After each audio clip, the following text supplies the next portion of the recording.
ಸಿದ್ದರಾಮಯ್ಯ ಸೇರಿ ಮೂಡಾ ಕೇಸ್ನ ಆರೋಪಿಗಳು ಹೈಕೋರ್ಟ್ಗೆ ಸಲ್ಲಿಸಿರುವಂತ ಮೇಲ್ಮನವಿಯ ವಿಚಾರಣೆ ಇವತ್ತಾಗಿದೆ. ಸಿದ್ದರಾಮಯ್ಯ ವಿರುದ್ಧ ಮೂಡಾ ಕೇಸಿಗೆ ಸಂಬಂಧಿಸಿದಂತೆ ತನಿಖೆ ಏನಾಗ್ತಾ ಇದೆ. ಏಕಸದಸ್ಯ ಪೀಠದ ಆದೇಶವನ್ನು ಪ್ರಶ್ನಿಸಿ ಮೇಲ್ಮನವಿಯನ್ನು ಸಲ್ಲಿಸಲಾಗಿದೆ. ಹೈಕೋರ್ಟ್ ವಿಭಾಗೀಯ ಪೀಠದಲ್ಲಿ ಇವತ್ತು ಆ ಮೇಲ್ಮನವಿಯ ವಿಚಾರಣೆಯಾಗಿದೆ. ಏಕಸದಸ್ಯ ಪೀಠದ ಆದೇಶವನ್ನು ಪ್ರಶ್ನಿಸಿದ್ದಾರೆ ಸಿಎಂ ಸಿದ್ದರಾಮಯ್ಯ ಮತ್ತುಳಿದಂತ ಆರೋಪಿಗಳು. ದೇವರಾಜ್ ಸೇರಿ ಈ ಆದೇಶವನ್ನು ಪ್ರಶ್ನಿಸಿ ಕೋರ್ಟ್ ಮೊರೆ ಹೋಗಿದ್ದಾರೆ, ಮೇಲ್ಮನವಿ ಸಲ್ಲಿಸಿದ್ದಾರೆ. ಪ್ರಕರಣದ ಸಿಬಿಐ ತನಿಖೆಗೆ ಕೋರಿ ಸಲ್ಲಿಸಿರುವಂತಹ ಅರ್ಜಿಯ ವಿಚಾರಣೆಯೂ ಕೂಡ ಆಗಿದೆ. ವಿಭಾಗೀಯ ಪೀಠದಲ್ಲಿ ಮುಖ್ಯ ನ್ಯಾಯಮೂರ್ತಿ ಎನ್.ವಿ. ಅಂಚಾರಿಯಾ ಮತ್ತು ನ್ಯಾಯಮೂರ್ತಿ ಕೆ.ವಿ. ಅರವಿಂದ್ ಅವರ ಪೀಠ, ಈ ಪೀಠದಲ್ಲಿ ಇವತ್ತು ವಿಚಾರಣೆಯಾಗಿದೆ. ಪ್ರಾಥಮಿಕ ಹಂತದ ವಿಚಾರಣೆಯಾಗಿ ಜನವರಿ 25ನೇ ತಾರೀಕಿಗೆ ವಿಚಾರಣೆಯನ್ನು ಮುಂದೂಡಲಾಗಿದೆ.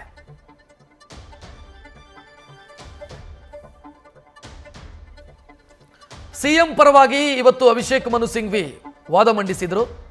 ಅವರು ಏಕಸದಸ್ಯ ಪೀಠದಲ್ಲಿ ಏನೋ ವಾದ ಮಂಡಿಸಿದ್ದಾರೋ ಅದರ ಮುಂದುವರಿದ ಭಾಗವಾಗಿ ಈಗ ಮೇಲ್ಮನವಿ ಅರ್ಜಿಗೆ ಸಂಬಂಧಿಸಿದಂತೆ ವಾದ ಮಂಡಿಸ್ತಾ ಇದ್ದಾರೆ. 24 ವರ್ಷಗಳ ಬಳಿಕ ಈಗ ದೂರು ಕೊಡಲಾಗಿದೆ. ಆದರೆ ಅರ್ಜಿದಾರರು ಇಷ್ಟೊಂದು ವಿರೋಧ ಮಾಡಿದ್ದಾರೆ. ಸಿಎಂ ಸಿದ್ದರಾಮಯ್ಯ ಪರವಾಗಿ ಅಭಿಷೇಕ್ ಮನು ಸಿಂಘ್ವಿ ವಾದ ಮಂಡಿಸಿರೋದು.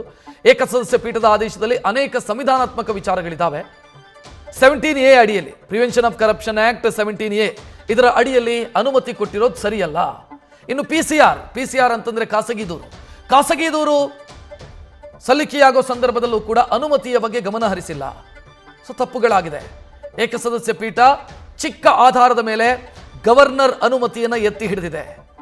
ಆದರೆ 17A ಅಡಿಯಲ್ಲಿ ಅನುಮತಿ ಕೇಳಬೇಕಾಗಿರೋದು ಪೊಲೀಸರು ಮಾತ್ರ. ಇಲ್ಲಿ 3ನೇ ವ್ಯಕ್ತಿ ಅನುಮತಿ ಕೇಳಿದ್ದಾರೆ, ಅದಕ್ಕೆ ರಾಜ್ಯಪಾಲರು ಓಕೆ ಅಂದಿದ್ದಾರೆ. ರಾಜ್ಯಪಾಲರ ಆದೇಶವನ್ನು ಏಕಸದಸ್ಯ ಪೀಠ ಎತ್ತಿ ಹಿಡಿದಿದೆ. ಕ್ಯಾಬಿನೆಟ್ ಸಲಹೆಯನ್ನ ಕೂಡ ನಿರ್ಲಕ್ಷ್ಯ ಮಾಡಲಾಗಿದೆ ಅಂತ ಅಭಿಷೇಕ್ ಮನು ಸಿಂಘ್ವಿ ವಾದಿಸಿದ್ರು. ಈ ವೇಳೆ ನ್ಯಾಯಮೂರ್ತಿಗಳು ಅರ್ಜಿಯ ವಿಚಾರಣೆಯನ್ನ ಕೋರ್ಟ್ ರಜೆಯ ನಂತರ ಮಾಡೋದು ಸೂಕ್ತ ಅಂತ ಅಭಿಪ್ರಾಯ ವ್ಯಕ್ತಪಡಿಸಿದರು.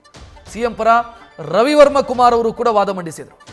ನಾನು ಸಿಂಘ್ವಿ ಅವರ ವಾದಕ್ಕೆ 2 ಅಂಶಗಳನ್ನು ಸೇರಿಸೋದಕ್ಕೆ ಇಚ್ಛಿಸ್ತೀನಿ, ನಿಮ್ಮ ವಾದ ನೋಟಿಸ್ ಕೊಟ್ಟ ಮೇಲೆ ಮಂಡಿಸಿ ಅಂತ ನ್ಯಾಯಮೂರ್ತಿ ಇದಕ್ಕೆ ಅಭಿಪ್ರಾಯ ವ್ಯಕ್ತಪಡಿಸಿದರು. ಈಗ ಮಧ್ಯವಾದ ಮಾಡೋದು ಸರಿಯಲ್ಲ, ಅಂದರೆ ಪ್ರತಿವಾದಿಗಳಿಗೆ ನೋಟಿಸ್ ಕೊಟ್ಟ ನಂತರ ನಿಮ್ಮ ವಾದವನ್ನು ಮಂಡಿಸಿ ಅನ್ನೋ ಸೂಚನೆಯನ್ನು ಹೈಕೋರ್ಟ್ ವಿಭಾಗೀಯ ಪೀಠ ಕೊಟ್ಟಿದೆ. ಆ ನಂತರ ವಿಚಾರಣೆಯನ್ನು 25ನೇ ತಾರೀಕಿಗೆ ಮುಂದೂಡಲಾಗಿದೆ. ನೋಟಿಸ್ ಸ್ಟೇಜ್ನಲ್ಲಿ ಸಬ್ಮಿಷನ್ ಬೇಡ ಅಂತ ಮುಖ್ಯ ನ್ಯಾಯಮೂರ್ತಿ ಸ್ಪಷ್ಟವಾಗಿ ಸೂಚನೆಯನ್ನು ಕೊಟ್ಟರು ರವಿವರ್ಮ ಕುಮಾರ್ ಅವರಿಗೆ, ಸಿಎಂ ಪರವಾಗಿ ಹಾಜರಾದಂಥ ವಕೀಲರಿಗೆ. ಸಿಂಘ್ವಿ ಅವರು ಒಂದು ಪ್ರಿಲಿಮಿನರಿ ಸಬ್ಮಿಷನ್ ಮಾಡಿದರು. ಆ ನಂತರ ರವಿವರ್ಮ ಕುಮಾರ್ ಅವರು ಕೂಡ ಎದ್ದು ನಿಂತು ವಾದ ಮಂಡಿಸೋ ಸಂದರ್ಭದಲ್ಲಿ ಈಗ ಬೇಡ, ನಾವು ಪ್ರತಿವಾದಿಗಳಿಗೆ ನೋಟಿಸ್ ಕೊಟ್ಟ ನಂತರ ವಾದ ಮಂಡಿಸಿ ಅನ್ನುವಂಥ ಸೂಚನೆಯನ್ನು ಕೊಟ್ಟರು. ಇನ್ನು ಸರ್ಕಾರದ ಪರವಾಗಿ ಹಿರಿಯ ವಕೀಲ ಕಪಿಲ್ ಸಿಬಲ್ ವಾದ ಮಂಡಿಸಿದರು. ಸೇಮ್ 17A ಅಡಿಯಲ್ಲಿ ಅನುಮತಿ ಕೊಡುವಂಥ ಅಧಿಕಾರ ಇಲ್ಲ, ಅದು ಪೊಲೀಸರು ಕೇಳಬೇಕಾಗಿದ್ದು. ಆದರೂ ರಾಜ್ಯಪಾಲರು ಅನುಮತಿಯನ್ನು ಕೊಟ್ಟಿದ್ದಾರೆ. ಇದನ್ನು ಏಕಸದಸ್ಯ ಪೀಠ ಎತ್ತಿ ಹಿಡಿದಿದೆ. ಇದು ಸಂವಿಧಾನಾತ್ಮಕ ವಿಚಾರ. ಸಿಎಂ ಮತ್ತು ಮಿನಿಸ್ಟರ್ಗಳ ವಿರುದ್ಧ ತನಿಖೆಗೆ ಅನುಮತಿ ಕೊಡೋದು ಅಸಾಧ್ಯ, ಅಂದರೆ 3ನೇ ವ್ಯಕ್ತಿಯ ಕಂಪ್ಲೇಂಟ್ ಆಧರಿಸಿ ಅನುಮತಿ ಕೊಡೋದು ಅಸಾಧ್ಯ. ಇಲ್ಲಿ ಒಂದು ರಿಟ್ ಪಿಟಿಷನ್ ಮೂಲಕ ನಿರ್ಧಾರ ಸಾಧ್ಯ ಇಲ್ಲ ಅಂತ ಕಪಿಲ್ ಸಿಬಲ್ ಸರ್ಕಾರದ ಪರವಾಗಿ ವಾದ ಮಂಡಿಸಿದರು. ಸೊ ಇನ್ನು ಪ್ರತಿವಾದಿಗಳಿಗೆ ನೋಟಿಸ್ ನಾವು ಕೊಡ್ತೀವಿ, ಆ ನಂತರ ಸಬ್ಮಿಷನ್ ಪಡೆಯೋದಕ್ಕೆ ಸಾಧ್ಯ ಇದೆ, ಅಲ್ಲಿ ತನಕ ನೀವು ಸಬ್ಮಿಷನ್ ಮಾಡಬೇಡಿ ಅಂತ ದ್ವಿಸದಸ್ಯ ಪೀಠ ಅಥವಾ ಮೇಲ್ಮನವಿಯ ಅರ್ಜಿಯನ್ನು ಕೈಗೆತ್ತಿಕೊಂಡಿರುವಂಥ ಪೀಠ ಸೂಚನೆಯನ್ನು ಕೊಟ್ಟಿದೆ ಸರ್ಕಾರದ ಪರ ವಕೀಲರಿಗೆ.